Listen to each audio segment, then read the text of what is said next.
ये कहानी है इंसानों के चर्बी को खाने वाले मॉन्स्टर की, जो कि इंसान के चर्बी को चूस कर उसे पतला बना देते हैं। मूवी स्टार्ट होती है, एक मोटे आदमी को दिखाया जाता है जिसने अभी अभी $1000 का चेक जीता है, यानी कि 82,000 रुपए। जीतने के बाद वो आदमी खुशी खुशी जैसे ही अपने कार में बैठता है, वैसे ही पीछे से किसी ने उसकी मार ली और तभी देखते देखते उसका शरीर सिकुड़ने लगता है और उसका सारा फैट खत्म होने की वजह से उसकी वहीं पे मौत हो जाती है। टिन और सैम नाम के दो पुलिस ऑफिसर को जब इसके बारे में पता चलता है, इन्वेस्टिगेशन करते समय उन्हें पता चलता है इसका वेट पहले 180 केजी था, लेकिन अब सिर्फ 40 केजी ही रह गया है। और अगले दिन एक और केस इसी तरह का सामने आता है, जिसमें एक औरत जिम करते हुए उसके पीछे से कोई क्रिएचर उसके ऊपर हमला करके उसे बेहोश कर देता है और उसका भी पूरा फैट चूस लेता है और उसे भी मार देता है। इसके बाद जब दोनों ऑफिसर वहां पे आके उसका शरीर चेक करते हैं,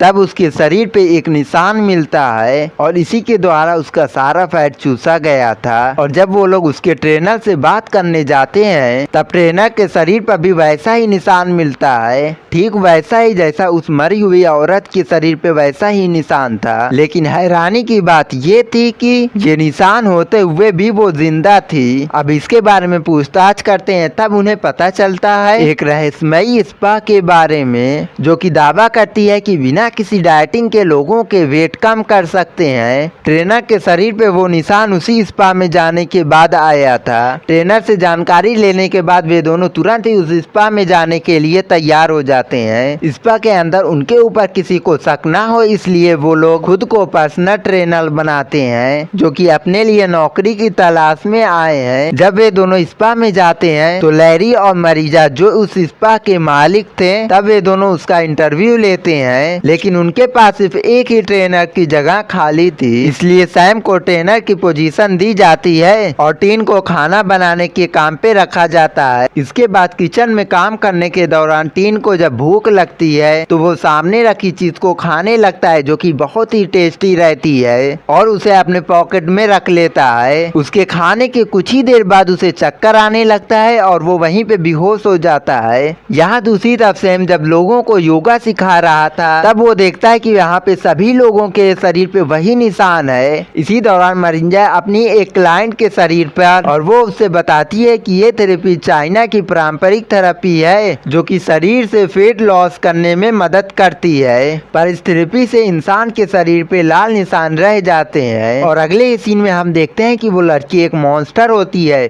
जो कि उस लड़की के शरीर का फैट खा रही होती है। इसके बाद योगा क्लास जब खत्म होता है, तब सैम को उसी के पुलिस स्टेशन की एक लड़की मिलती है और ये भी बाकी लोगों की तरह अपनी उसी थेरेपी को करने आई थी। इन दोनों की बात सुनने के बाद लैरी को सैम के ऊपर शक हो जाता है। इसके बाद जब सैम किचन में जाता है, तब वो देखता है कि टिन बेहोशी के हालात में किचन में गिरा हुआ है। उसके सामने पड़े उस सामान को देखकर वो बावर्ची के पास जाता है और उसे पूछताछ करता है, लेकिन बावर्ची उसे कुछ भी नहीं बता रहा होता है, इसलिए सैम उसकी अच्छे से खातिरदारी करता है। इसके बाद वो सब कुछ उगल देता है। वो बताता है कि हर क्लाइंट को कपिंग थेरेपी से पहले ये प्रोटीन दी जाती है और ये इसमें लैरी और मरिंजा के कहने पे उसमें बेहोश होने की दवाई मिलाता है। उन्हें यकीन हो जाता है कि शहर में हुए हादसे का लैरी और मरिंजा का ही हाथ है। इसके बाद लैरी और मरिंजा को भी पता चल जाता है कि सैम और टिन दोनों पुलिस ऑफिसर हैं। इसके बाद वो दोनों अपने सभी सबूत को मिटाने लगते हैं। मरिंजा फ्रिज में जाके सभी फैट को फेंकने लगती है, लेकिन तभी उसे रियलाइज होता है कि ऐसे ही चर्बी को कूड़े में फेंकने से उसकी तो बर्बादी हो जाएगी। इसलिए वो सभी चर्बी को खाने लगती है, लेकिन वहीं पे सैम आ जाता है और उसे पॉइंट पे ले लेता है। इसके बाद सैम उसे वहीं पे कुर्सी से बांध देता है। सैम उसे पूछताछ करता है। वो उसे बताती है कि वो एक विस्ताकू है। वो बताती है कि वो इंसानों का फैट चूस कर उसका वजन घटाती है, इससे उनकी मदद मौत हो जाती है और उसका भी पेट भर जाता है चर्बी खाने की वजह से। जब सैम शहर में हुए हादसे के बारे में उससे पूछता है तब वो बताती है कि वो आज तक शहर में किसी भी इंसान को मारी नहीं है जान से। हाँ, हो सकता है कि इसका जिम्मेदार उसका भाई इलांजो है जो कि अपनी भूख को कंट्रोल कर ही नहीं पाता है। अलांजो के कांड के बारे में पता चलते ही लैरी उसे तुरंत ही नौकरी से निकाल देता है। सैम उसे ढूंढने के लिए जैसे ही जाता है तभी किचन में से चिल्लाने की आवाज आती है। वो किचन में जाता है और देखता है कि अलांजो लैरी को मार के वहाँ से भाग गया है। जब मरिंजा को पता चलता है कि उसका भाई लैरी को मार के वहाँ से भाग गया है तब वो दुखी होकर रोने लगती है। वो बताती है वो और उसके पति ने कई सालों की मेहनत के बाद इस स्पा को बनाया है। ये लोग किसी इंसान को बिना नुकसान पहुँचाए उसका वेट लॉस करने में मदद करते हैं। अब इस काम में सभी का फायदा हो रहा था। वो चाहते थे कि वो उतना ही फैट खाएंगे जिससे किसी को कोई नुकसान ना हो, लेकिन उनका भाई अलांजो अपने आप को कंट्रोल ही नहीं कर पाता था और इंसान का सारा फैट खा जाता था।